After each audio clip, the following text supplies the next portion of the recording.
In demonstration 4, we will sketch and extrude a shape with different internal and external radius edges. In sketch mode, we'll use the line command, arc command, tangent constraint, various dimensions as required.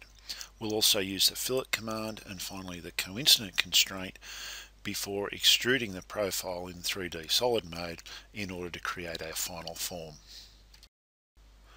Let's start once again with a new part file using the standard millimeter IPT template.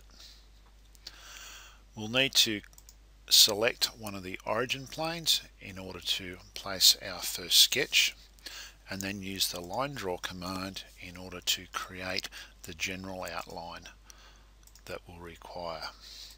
Once again, I'm allowing the software to apply various perpendicular, horizontal, vertical and parallel constraints as I draw the object to save me from having to apply them manually later on.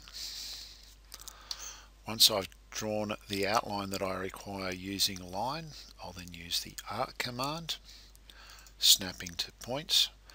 If at some point or at some stage a snap point is missed, this is overcome by using then the coincident constraint in order to constrain the points back together where they were required. I'll now use the tangent constraint in order to make the arc tangent with the lines that it is connecting to. And before I apply the fillet on this very top corner, I'll now put the dimensions in that are required. The first dimension, as always, will scale the object up, and so putting that first 60mm dimension on, then zooming out 80mm across the base. We've got a height of this end line of 20mm. We've got a length of this top line of 30mm. Note that because we're going to be applying a fillet here, sometimes in that process this dimension will be deleted, so keep an eye on that. Our final dimension to add is the radius of our arc in here, which is 15.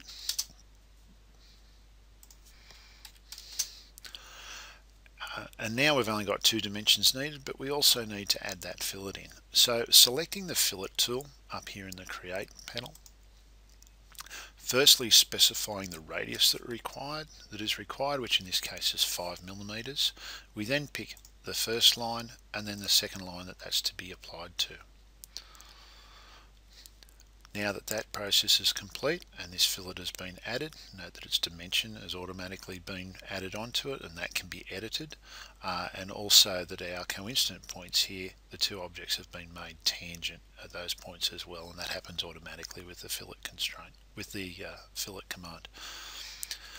We now just need to constrain the object back to the origin point in order to get rid of those last 2 dimensions, and we see that our sketch is now fully constrained. So at this point, simply finish the sketch, and now that we're in 3D solid modeling mode, we use extrude, and we see that the 10mm default is actually the same thickness as the required extrusion, so we just click OK.